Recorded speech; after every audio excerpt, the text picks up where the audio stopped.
Ji hello viewers, hope all of you are doing really well जी। अच्छा, आज थोड़ी सी बात हो जी, क्योंकि बहुत सारी इंक्वायरीज आती हैं और लोग बेचारे परेशान भी होते हैं, कंफ्यूज भी होते हैं। ये बात है जी, ये टर्मिनोलॉजी पता नहीं कौन बना लेता है और किधर से निकल आती है ये मैं तो आज तक इनको समझने से कासिर हूँ। लेकिन ऑब्वियसली ये एजेंट हजरात जो हैं वो इस तरह की टर्मिनोलॉजी निकालते हैं। मैं बिल्कुल इन सबको एक्सपोज करता रहूँगा। आप चाहे मुझे बेशक गालियाँ दें या चाहे जो मुझे मुझे करें, लेकिन मैं ला की बात जो है वो करता रहूँगा। और हमारे जो बहन भाई बच्चे जो हैं, जो बेचारे यहाँ आके जलील हो रहे हैं इतने पैसे लगा के, उन तक इन्फॉर्मेशन मैं पहुँचाता रहूँगा। ठीक है, आज जो बात होगी वो ये है जी, ओपन वर्क परमिट। अब ये ओपन वर्क परमिट कहाँ से आ गया जी?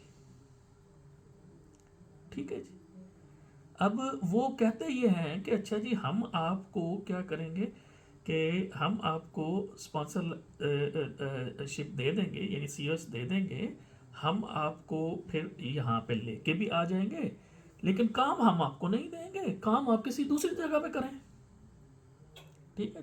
तो पहले ला समझ लें कि ला ये है कि जो आपको 20 आवर्स सप्लीमेंट्री वर्क अलाउ है, वो सिर्फ उसी सूरत में आप कर सकते हैं कि अगर आप अपने मेन एम्प्लॉयर के साथ काम कर रहे हैं। यानी जिस कंपनी ने, जिस बिजनेस ने आपको सीओएस इशू किया है, उसके साथ काम करेंगे, तो फिर आप 20 आवर्स सप्लीमेंट्री वर्क किसी और जगह पे कर सकते हैं। अगर आप जो हैं वो मेन एम्प्लॉयर के साथ काम नहीं कर रहे, जैसा कि ये लोग जो हैं वो कहते हैं जी के जी जहाँ मर्जी के रहे जनाब, तो आप जो हैं वो अगर मेन एम्प्लॉयर के साथ काम नहीं कर रहे, तो फिर आप सप्लीमेंट्री 20 आवर्स काम नहीं करेंगे। कहीं किसी ने काम दे दिया, हालांकि वो एम्प्लॉयर जो है, जो उसने आपको एक्स्ट्रा काम देना है, वो लीगली बाउंड है कि वो आपके साथ चेक करे कि आप अपने एम्प्लॉयर के साथ काम कर रहे हैं या नहीं कर रहे।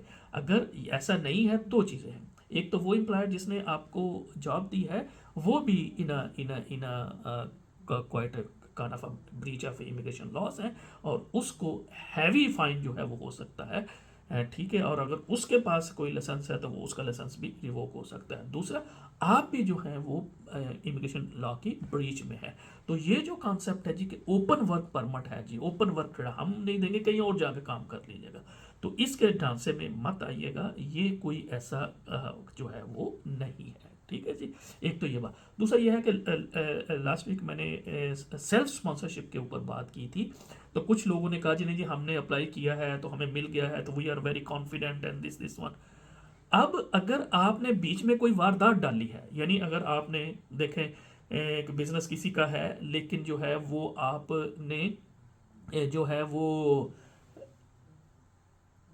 अच्छा, बिजनेस किसी का है लेकिन आपने जो है किसी और के नाम पे किया है, फिर किसी और के नाम से ही आपने स्पॉन्सर लाइसेंस जो है वो ले दिया है, और फिर आपने किसी को उसमें कर दिया है, तो वो एक अलग से बात है। एक वो एक जो तरीकाकार है वो सबको आता है। ठीक है, कि आपने चले डायरेक्टर किसी और को बना दिया बिजनेस का, या ऑथोराइज ऑफिसर जो है वो किसी और को बना दिया।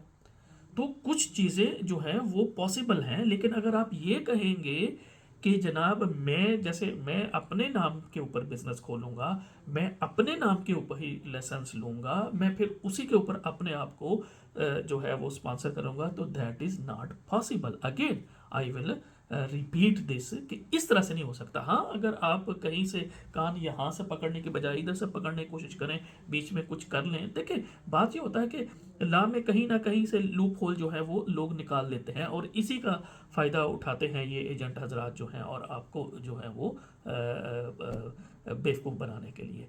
तो दो बातें ये मैंने आज डिस्कस कर दी हैं कि ये ओपन वर्क परमिट कुछ नहीं होता, और ये स्किल्ड वर्कर के ऊपर कैसे एप्लीकेशन हो सकती है, जो लोग ये कहते हैं जी। बहुत शुक्रिया जनाब।